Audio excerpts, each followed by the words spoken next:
I want to check out today the Deiss, okay, silicone collapsible funnel, and there are two of them that come in this pack. Okay, now they're heat resistant, cold resistant, odorless, stain resistant. I mean, pretty much everything silicone is. Okay, and you can kind of see how you got this funnel, and it's no bigger than my hand. It fits in the palm of my hand. Okay, but one of the cool things about it is that this circular one here, it's made to fit on jars, and so you can collapse it back on itself.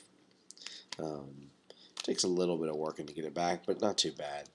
Okay, so you can collapse it back to this flat one. There's also a black one that has more of a square look to it. It's also got a square part.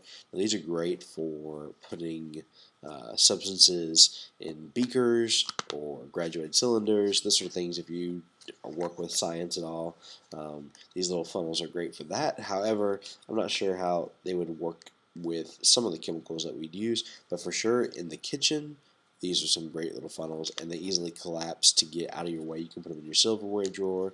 You can put them wherever you need to. If you're interested in these, check it out in the links in the description, and have a good